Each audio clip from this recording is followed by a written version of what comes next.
আমাদের একদমই safety measures থাকে না, আর যেটুকু থাকে সেটুকু না থাকারই সমান। অঘটন ঘটলে ওইটুকু সেফটি মেজার দিয়ে যে কাউকে বাঁচানো যাবে বলে আমি মনে করি না। এটা এতই নির্মম একটা ব্যাপার না, মানে একজন শিল্পীর প্রতি অবমাননা, অসম্মান, অপমান, তার নামে মিথ্যে কথা বলা হচ্ছে, তার গায়ে দোষ চাপানো হচ্ছে। দুঃখটা বেশি হচ্ছে না রাগটা বেশি হচ্ছে সেটা বুঝতে পারছি না।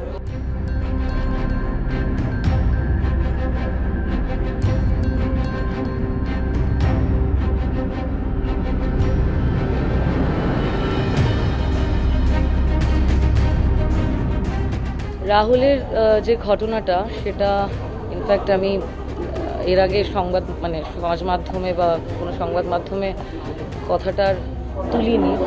তার একটাই কারণ, আমি বুঝতে পারছিলাম না যে কোত্থেকে শুরু করব বলাটা।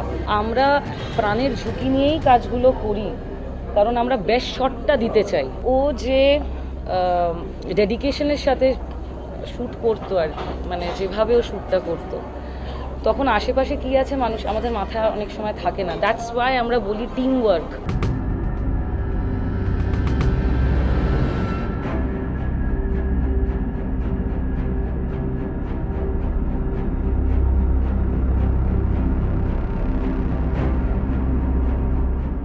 অনেক শিল্পী আছে যারা এই থিয়েটারের উপর নির্ভরশীল, তারা অন্য কোনো কাজ করে না। এমন অনেক, কলকাতা শুধু দেখলে হবে না, গোটা পশ্চিমবঙ্গ, ভারতবর্ষ, এই জায়গাগুলোকে দেখতে হবে। তো আমি হঠাৎ করে সিদ্ধান্ত নিলাম, হঠাৎ করে বললাম না সব বন্ধ। এটা কোনো খামখেয়ালি মনে চলতে পারে এইভাবে শিল্প সংস্কৃতির সঙ্গে?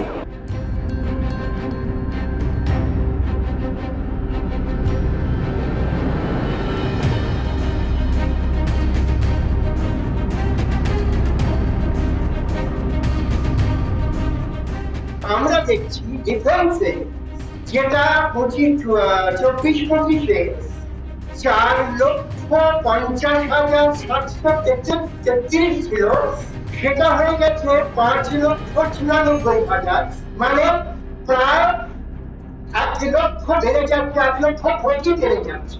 তাহলে কি ডিফেন্সে টাকাটা যাচ্ছে? আমাদের টাকাটা কোথায় যাচ্ছে? এই প্রশ্নটা কি শিল্পীরা করতে পারেন কি পারেন না?